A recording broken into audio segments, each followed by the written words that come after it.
बाहर जाके वीडियो नहीं बना सकता क्योंकि 21 डिग्री टेम्परेचर है और इसका जो सेक है ना वो काफ़ी ज़्यादा है।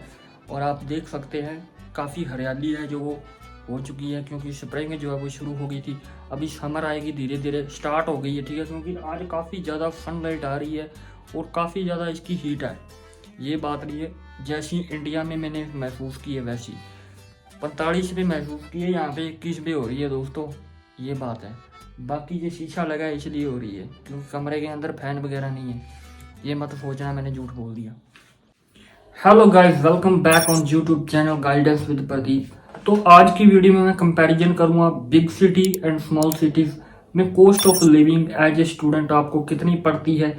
इन दोनों के ऊपर मैं डिटेल में बात करने वाला हूं। अगर आप बिग सिटी में जा रहे हो तो आप पहले से प्रिपेयर होके आ सकते हो कि कितना खर्चा करना है और कैसे कंट्रोल करना है। इस पर भी मैं आपको कुछ टिप्स एंड ट्रिक्स दूंगा, तो वीडियो के एंड तक जरूर बने रहें। तो चलिए शुरू करते हैं बिल्कुल ही डिटेल से। तो सबसे पहले मैं खुद के पर्सपेक्टिव से आपको अपना खर्चा बता देता हूँ, फिर आप एस्टिमेट लगा सकते हैं कि अगर आप छोटी सिटी में जा रहे हो तो इतना आपका खर्चा आएगा ही आएगा। जो पर मंथ का रेंट रहता है, ग्रोसरी रहती है और जो मिसलेनियस खर्चे रहते हैं, इसके अलावा जो आपका हेल्थ इंश्योरेंस रहता है वो परमानेंटली कटता ही कटता है। फ्रेंड्स, जो मेरा रेंट कटता है पर मंथ का वो है 327.46 यूरो। ये फिक्स रहता है और ये हर महीने कटता रहता है, इसको आप पे करना ही पड़ता है। लेकिन ये जो रेंट है ये है पब्लिक डोम का। अगर आप आउटसाइड रहते हैं पब्लिक डोम के तो ये रेंट अप जाएगा, 100% जाएगा।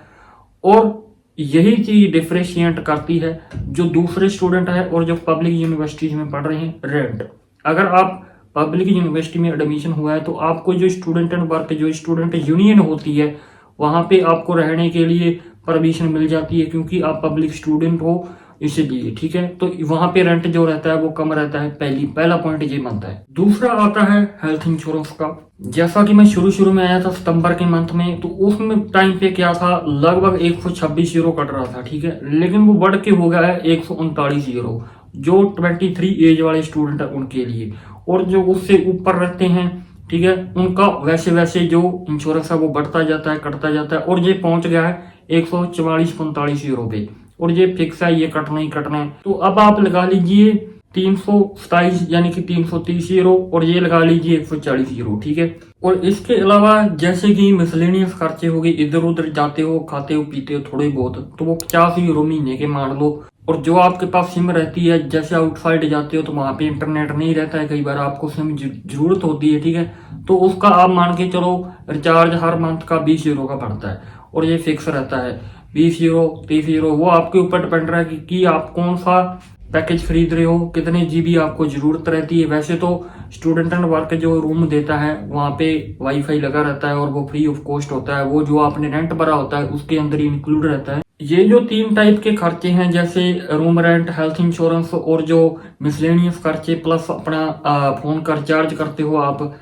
इसके बाद आती है जो ग्रोसरी, जो मेन पॉइंट रहता है, इसको आप कम और ज्यादा दोनों कर सकते हो, ये आपके कंट्रोल में रहता है। साथ ही जो मैंने आपको मिसलेनियस खर्चे बताए ये भी आपके कंट्रोल में रहते हैं, इनको आप आगे पीछे कर सकते हो। बट जो जो मेन खर्चे हैं जैसे रूम रेंट हो गया, इंश्योरेंस, वो आपके कंट्रोल में नहीं रहते, वो आपको फिक्स है, देने ही पड़ते हैं। अगर मैं मेरे पर्सपेक्टिव से देखूं और अपने ग्रोसरी स्टोर की बात करूं तो लगभग 150 यूरो तक खर्चा जो रहता है पर मंथ का वो लगभग लग जाता है। जैसे मिल्क हो गया, सब्जियां होगी, फ्रूट हो गए, जूसेस हो गए, और ऐसे कुछ स्टफ जो खरीदने पड़ते हैं, रोजमर्रा की जिंदगी में यूज होते हैं और खाते हैं पीते हैं, ठीक है, आपको पता ही है। तो 150 यूरो 200 यूरो आप मान सकते हो। अगर आप बॉडी केयर करते हैं और अपने आप को ब्यूटीफुल और ज्यादा दिखाना चाहते हो तो फिर वो आपके खर्चे 200 से भी अप जाएंगे, 100% जाएंगे, क्योंकि यहाँ पे जो ब्यूटी केयर वाले प्रोडक्ट रहते हैं, वो जो कॉस्मेटिक प्रोडक्ट है वो काफी ज्यादा महंगे रहते हैं, ठीक है।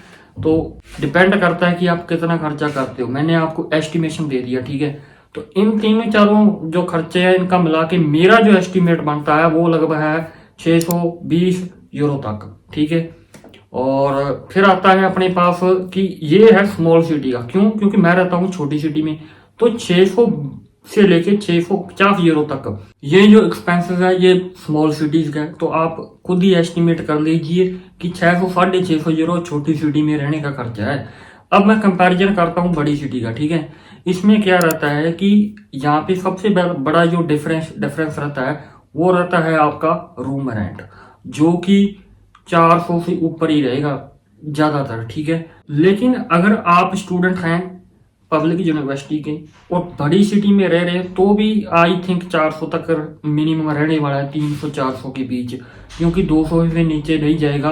क्योंकि कुछ स्मॉल सिटीज होती हैं वहाँ पे 300 से भी कम रेंट देते हैं स्टूडेंट। क्योंकि मेरा एक फ्रेंड है वो लगभग 250 यूरो पे कर रहा है, और एक जो स्टूडेंट है मेरा फ्रेंड है वो 210 यूरो पे कर रहा है, और मैं 327 यूरो रेंट पे कर रहा हूँ स्मॉल सिटी में। और वो मेरी सिटी जो है उससे भी स्मॉल सिटी वहाँ पे रहता है और पब्लिक यूनिवर्सिटी है। अगर आप बड़ी सिटी में जाओगे तो 400 के ऊपर आपका रूम रेंट में रहने वाला है। ये आपका सबसे बड़ा डिफरेंस हो गया। तो इस कंडीशन में जो सेविंग रहती है वो आपकी डिपेंड करती है आपके खर्चों के ऊपर, जैसे कि ग्रोसरी होगी, मिसलेनियस खर्चे हो गए, इंश्योरेंस कटेगा ही कटेगा। ये दो जो खर्चे हैं ये फिक्स रहते हैं, चाहे आप छोटी सिटी में हो चाहे वो बड़ी सिटी में हो, ठीक है। इसके आपका कोई कंट्रोल नहीं रहता। और मेरी हिंदी इतनी अच्छी नहीं है तो इसलिए जुर्मान जो है वो लड़खड़ा जाती है, ठीक है। वीडियो मेरे को पता आपको अच्छी लगती है और आप देखते हैं, लाइक भी करते हैं, और बहुत सारे स्टूडेंट जो है वो मेरे से पूछते भी हैं। तो आज मैंने ये स्पेशल वीडियो बनाई है कॉस्ट ऑफ लिविंग। तो ये आपने डिफरेंस देख लिया, ठीक है। 400-500 यूरो रेंट वो मान लो, 150 यूरो वो मान लो, ठीक है। 650 से 200-300 यूरो और लगा लो, क्योंकि ग्रोसरी भी थोड़ा बहुत फर्क आएगा वहाँ पे, ये बात नहीं है, ठीक है। और खर्चे बड़ी सिटी है तो सिंपल सी बात है, वहाँ पे खर्चे थोड़े बहुत ज्यादा होंगे ही होंगे। तो जो बड़ी सिटी है वहाँ पे 800 यूरो तक एवरेज आप मान के चलो, 700-800 वो आपके ऊपर है कि आप कितनी सेविंग कर सकते हो। तो ये अगर नए स्टूडेंट आ रहे हैं 2025 में तो आप पहले से रेडी हो सकते हैं, क्योंकि मैंने आपको कॉस्ट ऑफ लिविंग बता दी छोटी सिटी की और बड़ी सिटी की दोनों की, ठीक है। छोटी है तो 600 से 650, और जब बड़ी है तो वहां पे कितने 700, 800, 900 तक भी जा सकते हैं। डिपेंड करता है कि आपका रूम रेंट क्या होगा। आपका इंश्योरेंस तो फिक्स रहेगा, बट वो डिपेंड करता है एज के ऊपर, कोई 10-20 यूरो का फर्क पड़ेगा। वीडियो इन्फॉर्मेटिव लगे तो लाइक जरूर करना है, क्योंकि नेक्स्ट वीडियो में मैं लेके आ रहा हूँ आपके लिए ब्लॉक्ड अकाउंट के बारे में, कि ब्लॉक्ड अकाउंट की अमाउंट कितनी हो गई है बढ़कर, और किस बैंक के साथ या किस सर्विस के साथ आपको जाना चाहिए। क्योंकि काफी सारे ऑप्शंस रहते हैं, जैसे कि एक्सपत्रियो, फिंटिबा, कोराकल, कौन सी बेस्ट है और मैंने किसको प्रेफर किया है और क्यों किया है वो मैं आपको सारा बताने वाला हूँ मेरे पर्सपेक्टिव से। मैं यहाँ पे आपको सारी डिटेल जो देता हूँ ये एक मेरा एक्सपीरियंस है ओवरऑल अब तक का। तो I think you like it and subscribe जरूर करिएगा गाइडेंस विद प्रदीप। तो मिलते हैं नेक्स्ट वीडियो में। टिप और ट्रिक तो रहेगी, उसमें मैंने ये बताना था कि अगर मान लो आप बड़ी सिटी में जा रहे हो तो आपको कॉम्प्रोमाइज करना पड़ेगा, जिसमें कि खर्चे जो आपकी ग्रोसरीज के हैं और जो फालतू खर्चे हैं उनको कम करना पड़ेगा। और रूम रेंट की बात करूं, अगर आप पब्लिक में जा रहे हो ना तो वहां पे रूम रेंट की तो कोई प्रॉब्लम नहीं है, चलो वो तो कंट्रोल हो गया ऑटोमेटिकली। बट अगर आप प्राइवेट यूनिवर्सिटीज में जा रहे हो, रूम रेंट की प्रॉब्लम है, तो आपको जो अपने फ्रेंड वगैरह होते हैं या फिर कोई अदर स्टूडेंट पहले से रह रहे होते हैं उनके साथ कॉम्प्रोमाइज करना होता है, उनके साथ रहना पड़ता है। आप एक अपार्टमेंट ले लीजिए और वहां पे एक साथ रहिए। तो ये कुछ टिप्स एंड ट्रिक्स थी, I think you like it. और ऐसा ही कुछ है, अगर इससे भी ज्यादा है तो आप कमेंट करके जरूर बताएं। Thank you for watching this video. मिलते हैं नेक्स्ट वीडियो में, जो मैंने आपको पहले इन्फॉर्मेशन दी ब्लॉग्ड अकाउंट।